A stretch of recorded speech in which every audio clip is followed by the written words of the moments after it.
All right, those Bucs might just have the Eagles' number. Baker Mayfield threw for 2 touchdowns, rushed for another as Tampa Bay flat-out dominated Philly in a 33-16 win. Tampa scored on 4 of its first 5 possessions and outgained Philadelphia in yards 255-0 at one point in the first half. Jalen Hurts with an interesting response from this question postgame. You and Nick are obviously big voices on the team, the head coach and the quarterback. As you enter the bye and you want to find an identity, do you two talk about maybe what you want the message to be to the team, or how you kind of want to handle as you guys go into the second part of the year? We have our moments. Shannon, we have our moments. Go ahead, Shannon. We have our moments. What you think? We have our moments. Wow. Yeah. Clearly, Coach Sirianni and Jalen Hurts are not on the same page. There's something going on. There's a disconnect somewhere. But you know what, guys? We can't let Jalen Hurts off the hook. Everybody killed me last year, and I said he's going to have to prove that the Super Bowl season was not an anomaly, and that last season was the anomaly. Jalen Hurts is turning the ball over at an alarming rate. Now, I get it. You want to say Devontae Smith wasn't there. You want to say A.J. Brown wasn't there. But when we ask elite quarterbacks, the one way you can put it, say he's an elite quarterback, is that when he doesn't have his best weapons, like we see a Patrick Mahomes lose a Tyreek Hill and still get to and win Super Bowls. When you see some of the things around Josh Allen lose a lot of his guys, and he's still able to do what he needs to do, that's what we're talking about. Jalen Hurts hasn't played well since that Super Bowl season. And it is okay to say that. That's constructive criticism. If you can honestly look and watch the Eagles and say Jalen Hurts has played equally as well since that Super Bowl season as he's playing right now, you're fooling yourself. But something is clearly going on. There's something clearly amiss in Philadelphia that's calling. Jalen seems exasperated. He seems so frustrated. And he's like, man, can y'all stop asking me questions about Coach Sirianni before I say how I truly feel? And that's really going to get a lot of people in trouble. Right. So there's something going on. I can't put my finger on it. I don't know what it is. Haven't been in locker rooms a long time. It's hard to get a read on quarterbacks, especially a guy like Jalen Hurts, because he's so buttoned up and he gives you so little to grasp onto. But clearly, there's a divide between the head coach and the quarterback. Well, first of all, let's not just point to the head coach. There's a new offensive coordinator there. His name is Kellen Moore, who coached in Dallas for 4 years, and they had a top 2 ranked offense before he went to the Chargers because McCarthy hoodwinked Jerry Jones and them into getting rid of him so he can call plays like he was going to do something different when he was doing the same thing that Kellen Moore was doing. Having said all of that, I'm not disagreeing with you, Shay. I'm just saying on this particular afternoon, Shay, Bruschi, I'm not going to put this on Jalen Hurts like that. There was no Lane Johnson. There was no A.J. Brown. There was no Devontae Smith. That's number one, right? We got to take that into consideration. Number 2, he was blitzed, I believe, like 15 times. Todd Bowles. Pressured 8 times.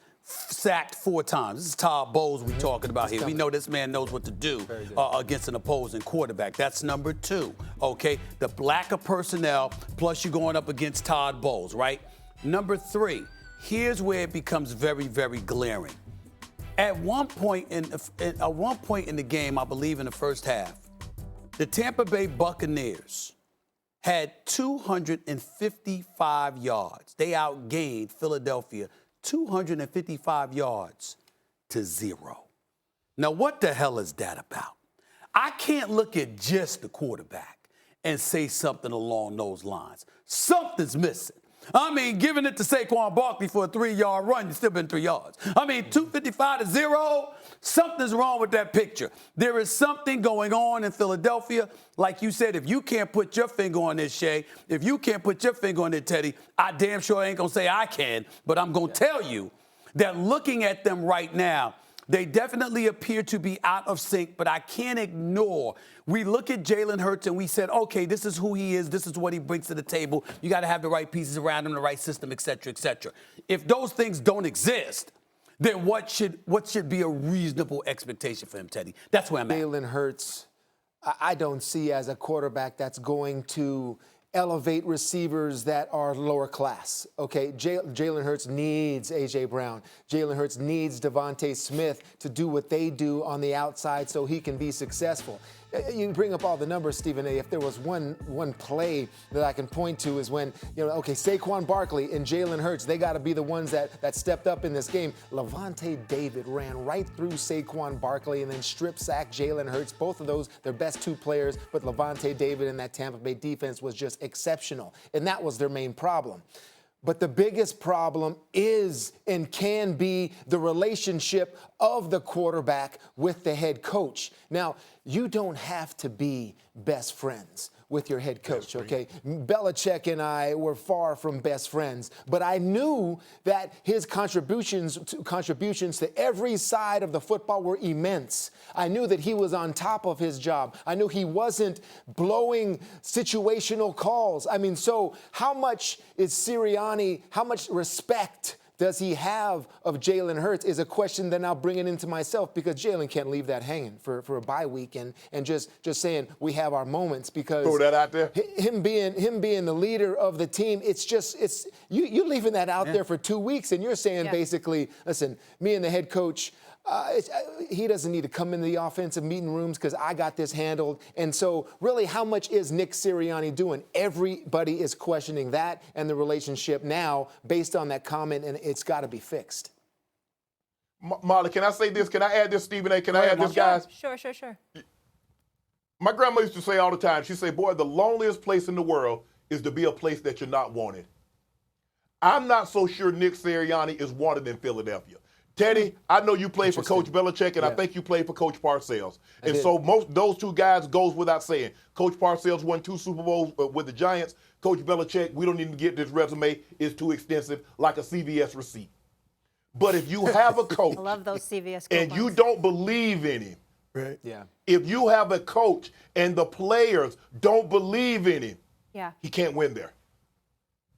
Well, the only way I would piggyback off of that, Tedy, let me throw this out. The only reason I would piggyback off of that is this.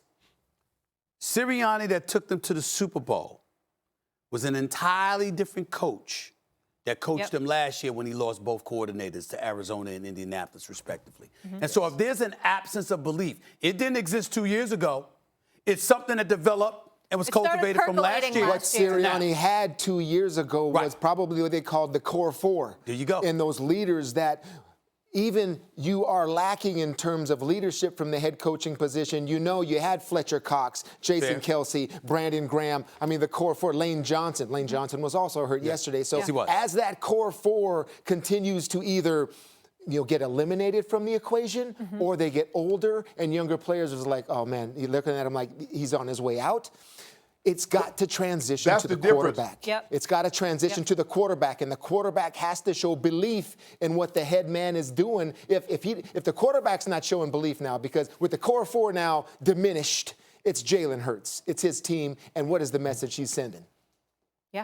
But look at the really great coaches when they lose coordinators. Look at Coach Belichick when he lost coordinators. Look at Andy Reid when he lose coordinators. Look at Mike Holmgren when he lose coordinators. What do? They keep winning. So if you're talking about, well, he lost 2 offensive coordinators, well, damn, that makes me wonder, how good of a head coach are you? If you lose 2 offensive you lose your offensive coordinator, your defensive coordinator, and all of a sudden this thing starts to unravel, you're the head coach. Look at those guys that I mentioned and see how they keep the ship rolling. No matter what. John Harbaugh, he lose defensive coordinator, he lose offensive coordinators, and he keeps the Ravens competitive and gets them in the playoffs every year. Baker Mayfield drew a very interesting response from Tom Brady during the call of the Eagles-Bucs game yesterday, following these comments by Tampa's quarterback last week. Let's play those for you.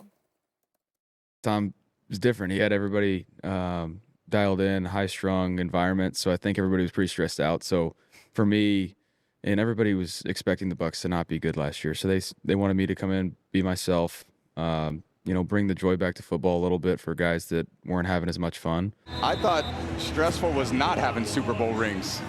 So there was a mindset of a champion that I took to work every day. This wasn't daycare. If I wanted to have fun, I was going to go to Disneyland with my kids.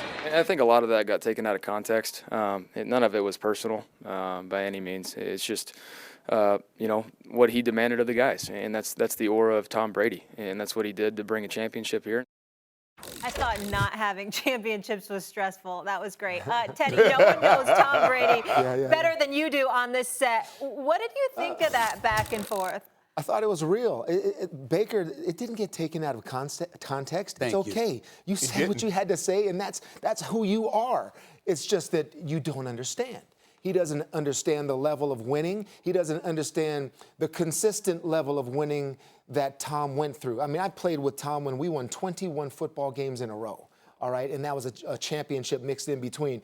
And no, we're not having fun out there because we're constantly push each other until to win the 21st, the 22nd, to win another championship, to win the next game. It doesn't matter. It's all you think about. Constant. I mean, I don't need Bill Belichick to be my friend. I'll go home, and there's my wife, and there's my kids. But that's being a professional. Yeah. It's a lot different now, though, Molly. It's a lot different, and guys now need to feel that joy. They need to feel that inclusion with the quarterback. I know it's different. But Baker will never understand until, first of all, listen, go ahead and win your first and then fail, win another one, and then get to 3. Then you'll start to understand what it takes. Where it doesn't, nothing else matters anymore except for pushing each other to win the next. And is that stressful? Yes.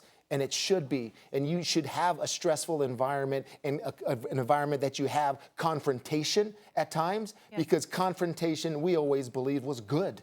And it breeded winning in competition. Shannon, you both have multiple Super Bowls. Do you feel like the mindset has changed drastically between today's player and when you guys were playing? Absolutely.